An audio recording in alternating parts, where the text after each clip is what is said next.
Semana importante para a continuidade da temporada do Internacional. Nessa terça-feira encerra a janela de transferências europeia e aí os reforços desde o velho continente podem ser almejados, objetivados e quem sabe até chegar para o Beira-Rio. Enquanto isso, aqui em Porto Alegre, o Internacional trata da saída do Mikael, da questão do Vitão e também de possibilidades talvez até de um clube brasileiro. Vamos falar sobre tudo isso? Então fica comigo depois da vinheta.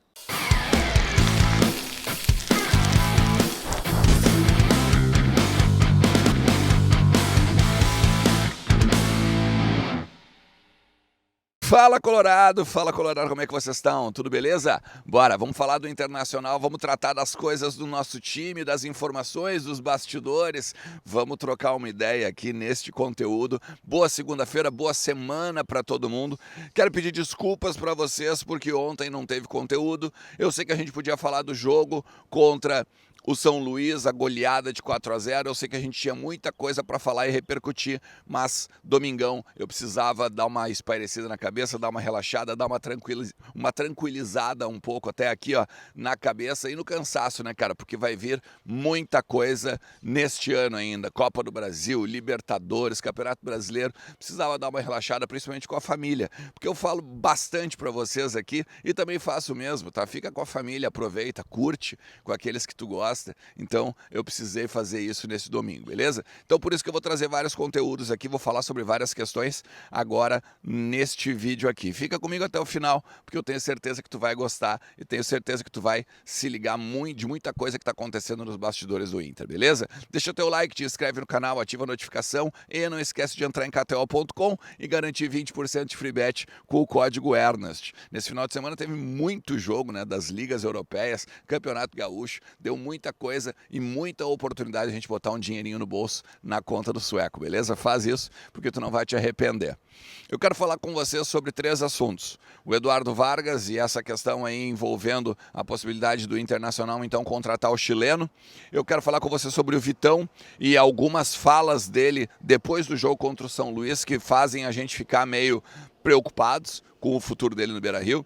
Eu quero falar também com vocês sobre a questão Mikael, tá? Porque é importantíssimo isso. O Internacional tem que parar de ser spa de jogador e gastar dinheiro com quem não tem comprometimento com o clube, né? Então, mais uma vez eu vou te dizer, fica comigo até o final do vídeo, tá?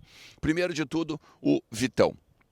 No sábado, logo depois dos 4-0 que o Internacional colocou diante do São Luís, uma boa atuação, né? Com 2 jogadores mais móveis, Alan Patrick também entrando mais na área, Maurício um pouco mais participativo, um Internacional que melhorou em si mesmo, né?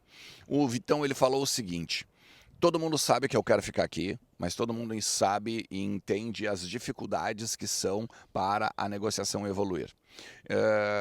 Eu senti na fala do Vitão um certo pessimismo nas questões de futuro dele aqui do Beira-Rio. Por quê? Porque ele sabe a dificuldade que vai ser para o Internacional contratar junto ao Shakhtar, né? Fazer o aporte financeiro e também a dificuldade que é negociar com o Shakhtar, principalmente porque o Shakhtar está muito chateado com a normativa da FIFA, está muito chateado com o rumo que a coisa foi feita pela FIFA, e aí, meu amigo, depois que os caras estão chateados, é bem difícil demover ele de qualquer coisa. O que a gente está fazendo, tá? O que a gente está conversando, o que a gente está entendendo dessa situação aqui? O Inter foi lá e botou um valor, tá, para o Shakhtar na mesa do Shakhtar. Ó, eu quero 2,5 milhões de euros, eu quero ficar com o Vitão, tá? Impossível. Isso jamais ia acontecer, o Shakhtar jamais ia vender o Vitão por 2,5, porque o Shakhtar pagou 4 pro Palmeiras. Então, o Shakhtar foi lá e disse, olha, de 7 e 8 no mínimo para a gente conversar. E aí, a partir disso, o Vitão sabe desse valor. O Vitão sabe dessa dificuldade financeira do Inter. O Vitão sabe que tem muita coisa para ser organizada no bastidor para ele poder dizer assim, bah, que legal, posso ficar aqui no Beira-Rio. Então esse é o motivo da fala do Vitão ser muito mais pessimista do que otimista, ou pelo menos de uma forma mais... tu vê, se der, vai dar, se não, não. O que o Inter se baseia? Na extensão da normativa da FIFA. A cada dia que passa, o Internacional tem mais confiança de que a normativa da FIFA ela vai ser estendida. E aí o Internacional tem boas chances então de permanecer com o zagueiro, tá? Esse é o ponto 1. O ponto 2 é o futuro do Mikael. Nos próximos dias agora, uma reunião entre os empresários do jogador e a direção do Inter vai definir o futuro do atleta aqui. Tem uma questão que é primordial, tem a questão rescisão e a questão repasse do empréstimo. Porque assim, é importante que o Internacional faça o repasse do empréstimo sem pagar a rescisão, ok? Porque se rescinde, tem que pagar um dinheiro. Mas, ao mesmo tempo, repassar o empréstimo significa, de repente, até pagar parte do salário até o meio do ano. Porque, olha só, quando tu repassa um empréstimo, neste momento o Internacional ele tem 400 mil para pagar, ok? Vamos supor que ele pegue um time A, B e C. E esses times não conseguem chegar em 400 mil. Logo, o Internacional teria que pagar a diferença. Tá?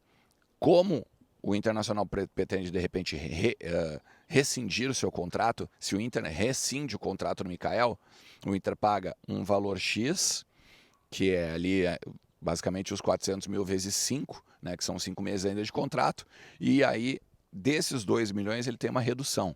A partir dessa redução, o que o Inter pode fazer? O Inter pode pegar e pagar 1 milhão, por exemplo, para o Mikael e deixá-lo então ir para outro clube e aí fica no zero, né? O início, vamos dizer assim, do salário do Mikael no outro clube vem do zero. Ou seja, rescindir é bom para o Inter em certa parte. Certa parte porque vai deixar de pagar os 2 milhões, vai pagar menos que os 2 milhões, porque daí pode negociar, né? Mas repassá-lo, o Inter vai ter que pagar também. Teria que pagar uma parte do salário para chegar nos 400 mil. E esse é o grande problema. O grande problema é o salário alto. Assim como o David era um problema de salário alto, assim como o Edenilson era um problema de salário alto, o Patrick também demorou por causa do salário alto. Enfim, uma série de questões, principalmente salariais, valores que o Inter tem para receber. Então isso é um grande, mas um grande problema que o Inter vai ter que sentar e resolver agora com o empresário do Mikael nessa semana. E eu quero falar com vocês sobre o Eduardo Vargas, agora, para a gente basicamente encaminhar aqui esse conteúdo. A informação inicial ela foi dada pelo Juliano Machado, né, da Rádio Inferno, que o Internacional estaria ou teria feito pelo menos uma sondagem quanto ao Eduardo Vargas, chileno, 33 anos, que está no Atlético Mineiro. Tá? O que me disseram? Essa sondagem ela ocorreu lá atrás, no momento em que o Edenilson estava negociando para ir jogar no Atlético.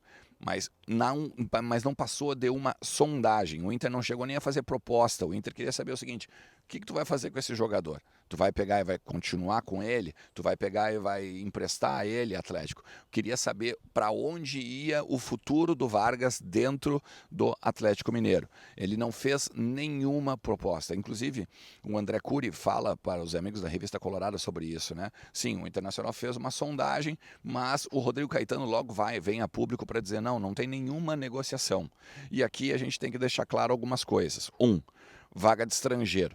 Mataria uma vaga de estrangeiro, já que o Internacional, por exemplo, está interessado no Borré, o Internacional está colombiano, o Internacional está interessado no Alário, que é um argentino, deve ter outros estrangeiros no radar, principalmente que a gente vem falando há tempo, que o Inter quer trazer um reforço de peso, um reforço de régua mais alta desde a Europa.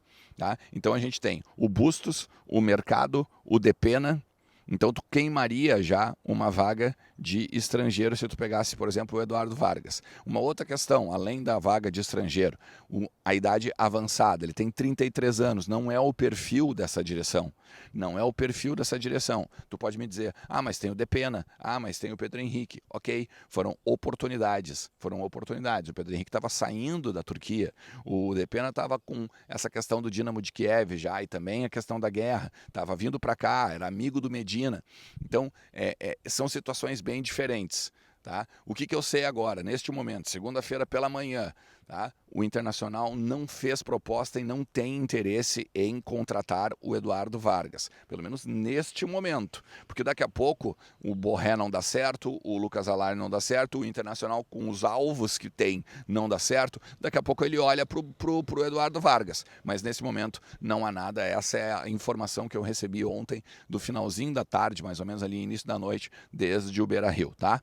Beira-Rio que inclusive reapresentação agora no CT do Parque Gigante Gigante nessa manhã. Tu daqui depois de estar assistindo esse vídeo aqui, tá rolando a reapresentação. Eu vou estar lá no CT do Parque Gigante e quero contar contigo depois, no finalzinho da tarde, quando eu trouxer toda a questão do que aconteceu lá no CT e também alguns bastidores que a gente consegue lá, beleza? Faz o seguinte, deixa teu like, te inscreve no canal, ativa a notificação e vem junto à noite pra gente falar mais do Colorado, porque a semana tá recém começando, né, cara? Quinta-feira o Internacional tem um jogão às 16 horas e 30 minutos contra o Ipiranga no Beira-Rio, beleza? Tamo junto, um forte abraço, valeu, tchau!